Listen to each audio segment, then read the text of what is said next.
एकादशीच्या आपल्या सर्वांना हार्दिक हार्दिक शुभेच्छा.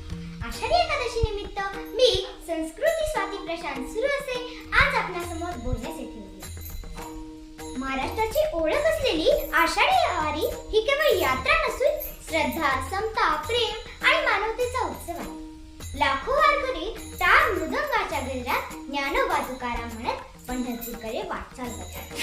संत तुकाराम महाराजांनी सर्व समाजाला वारीसाठी प्रेमाने आमंत्रण देताना म्हटले आहे, या रे डहाळ थोर, जाती भलते नारी नर, करावा विचार न लगे चिंता कोणाची. या अभंगातून संत तुकाराम महाराज सांगतात की विठ्ठलाच्या दारी कोणताही भेदभाव नाही. लहान मोठे, स्त्री पुरुष कोणत्याही जाती धर्माचे असत, सर्वांनी प्रेमाने आणि समतेच्या भावनेने वारीत सहभागी व्हावे. वारी म्हणजे माणुसकीचा उत्सव आहे.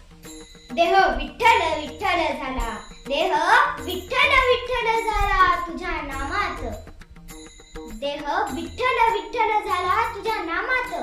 ही भावना देखील आपल्याला शिकवते की विठ्ठलाचे नामस्मरण केल्याने मन शांत होते, अहंकार दूर होतो आणि जीवन आनंदी बनते. वारी आपल्याला शिस्त, सेवा, सहकार्य, स्वच्छता, पर्यावरण संवर्धन आणि मानवतेचा संदेश देते. संत तुकाराम, संत नामदेव, संत एकनाथ, संत ज्ञानेश्वर यांनी दिलेले विचार आजही समाजाला दिशा दाखवतात. विद्यार्थी म्हणून आपणही या संत परंपरेतील संस्कार अंगीकारूया आणि प्रेम, समता, प्रामाणिकपणा व सेवाभाव यांचा स्वीकार करूया. शेवटी विठ्ठलाच्या चरणी हीच प्रार्थना करूया की आपल्या सर्वांच्या जीवनात सदैव आनंद, शांतता आणि समृद्धी नांदो. रामकृष्ण.